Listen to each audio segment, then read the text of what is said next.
trevas mais profundas. Entre terríveis abismos e horrendos pavores, cheio de vozes, choros, lamúrias, torturas, segue o pobre do possesso sua vida de loucuras. Coberto de insanidades, sua alma busca guardar do demônio que sem tréguas para o inferno a quer levar. Pobre ser, perdido está, diz a massa em seu julgar. Dentro deste desvario, mente gira, corpo sofre. Perde completamente o seu norte, entrega o corpo, espera a morte. E o diabo satisfeito bate vitorioso no peito: esta é minha, não tem jeito. É quando da luz vem a voz: vá de retro, Satanás. O exorcista está em frente, braço erguido, olhar pungente, expulsando o ser repelente pro seu mundo incandescente. Ai, miséria, que desgraça! Ruge o demo inconformado, pois agora ele é que passa, de algoz a escorraçado. Honra, vida e glória para o exorcista valente, que logrou a sua vitória para espanto de toda a gente. Introdução ao exorcismo.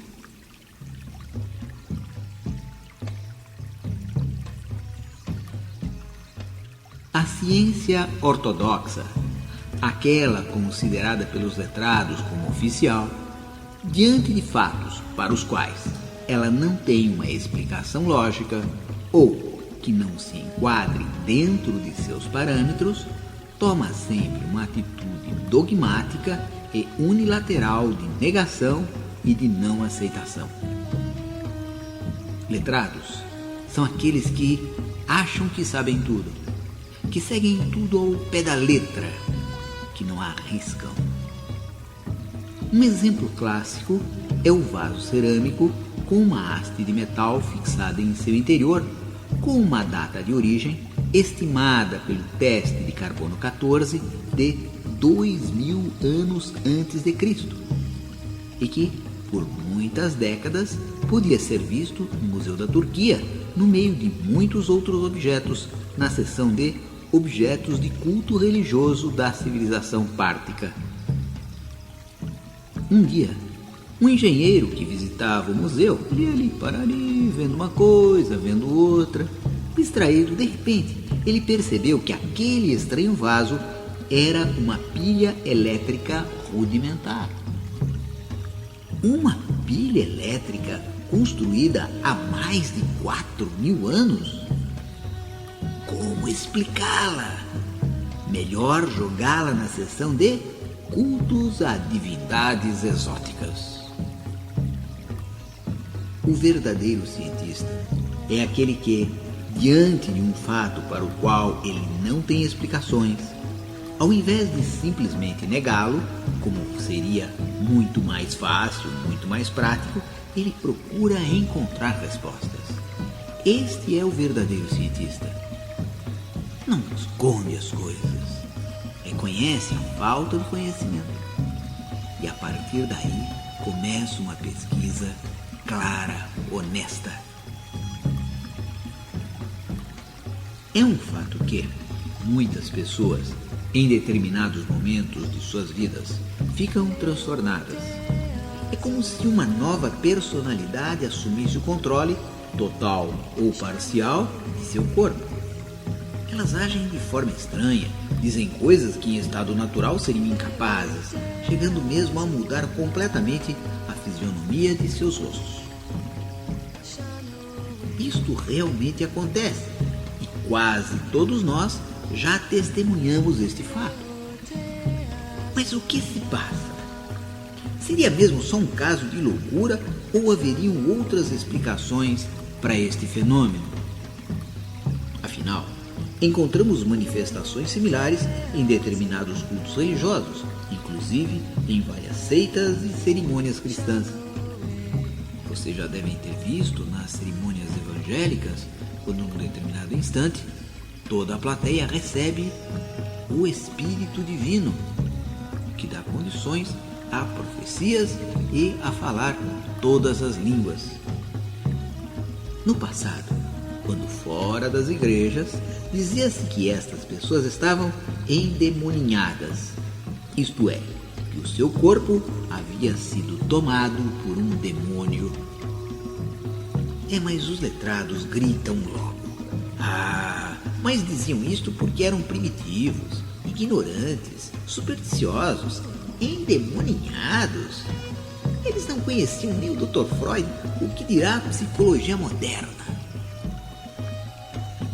Mas será que os antigos sempre foram tão incultos e despreparados como julgamos nós, brilhantes homens do século XXI?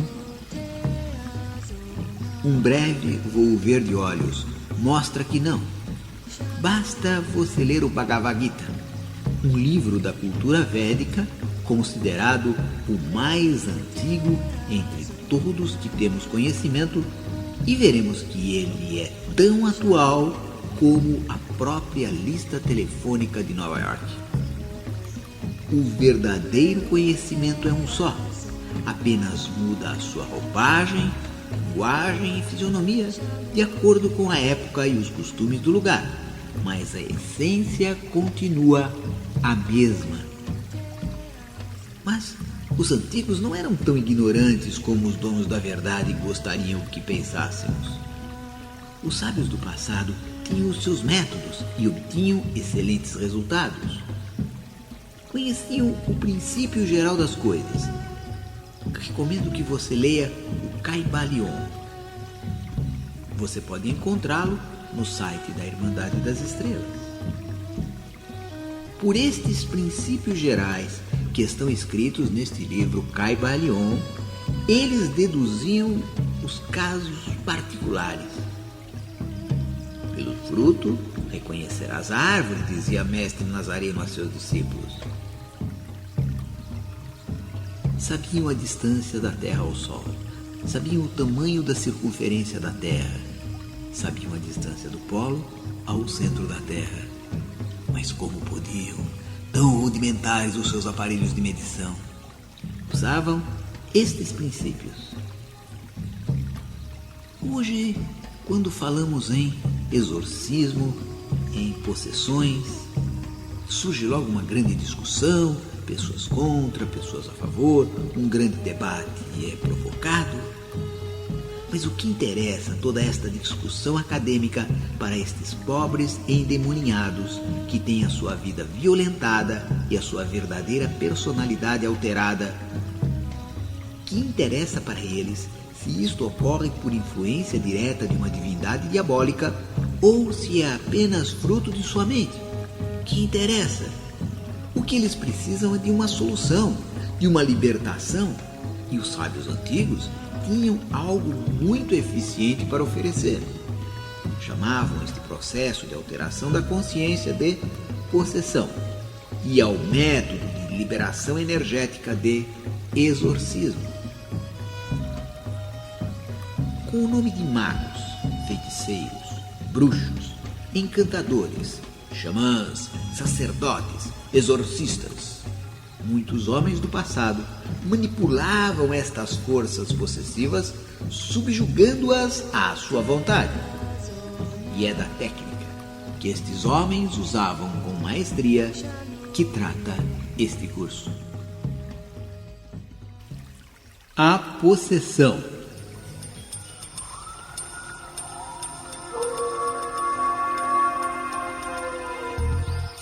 Analisando os dicionários, vemos que possessão é, num sentido geral, o ato de possuir algo.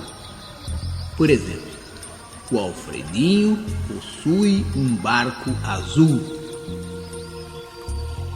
Já podemos notar aqui que o assunto envolve um certo sentido de poder do possuidor sobre o objeto possuído.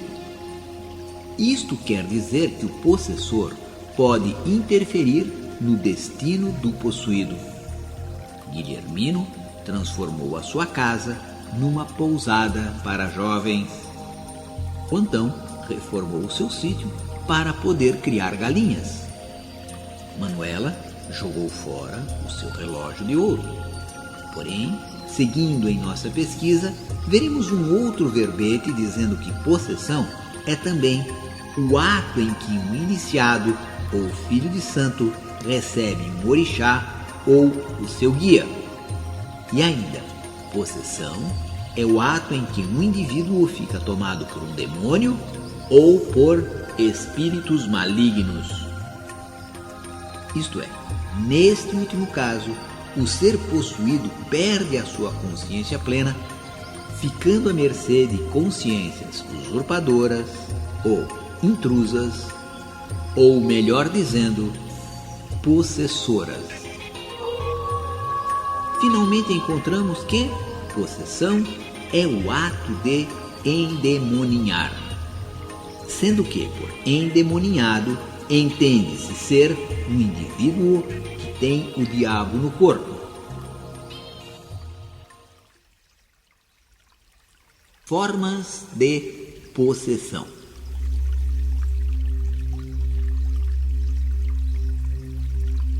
Vamos falar agora de formas de possessão. Existem várias formas de possessão. Primeira delas, possessão pessoal. Possessão pessoal é o caso em que a pessoa é possuída por impressões psíquicas criadas no interior de sua própria mente. As causas geradoras deste processo, na maior parte dos casos, podem ser, primeiro, por sugestão exterior. Alguém fala que a pessoa deve estar sendo assediada por uma entidade maligna. Ou por autossugestão. Por algum motivo, a própria pessoa passa a acreditar que está possuída. Vocês já viram o caso? A Maricota estava muito nervosa, nada dava certo, andava tendo uns tremores. Chega a tia Josefina e diz: ai, menina, acho que você está com encosto. E a partir daí ela passa a acreditar no fato de que realmente ela tem um encosto. É uma criação mental, ela não tinha entidade alguma com ela, porém ela criou algo em sua mente que provoca agora, com mais constância, o evento, a suposta possessão. Também, por autossugestão, ela ouviu alguém dizer que estava possuído e, por similaridade, por achar que os sintomas que a pessoa sentia eram parecidos com os dela, tremores, suores, ela passa a criar em sua mente também uma entidade possessiva. Uma outra forma de possessão pessoal é por reativação engrâmica. Eu não vou entrar muito em detalhes a respeito de engramas, você vai encontrar isso na primeira etapa do curso Pensamento Mágico.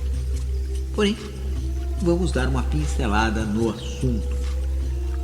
É um fato comprovado que existem certas imagens gravadas em nosso cérebro abaixo da linha de consciência que influenciam o nosso cotidiano. Eu não sei que aquela imagem está lá, mas diante de determinados estímulos externos, tomo reações automáticas provocadas por aquelas imagens, crendo que foi uma escolha pessoal minha, quando na verdade elas partiram de uma reação àquela imagem gravada na minha mente interior.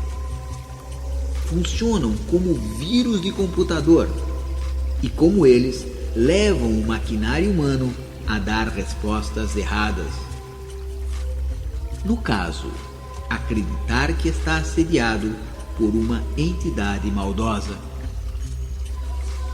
Nós temos mais casos, por desvio de caráter, uma deformação da personalidade do indivíduo, egoísmo, maldade, ódio, acaba criando essas energias internas nocivas.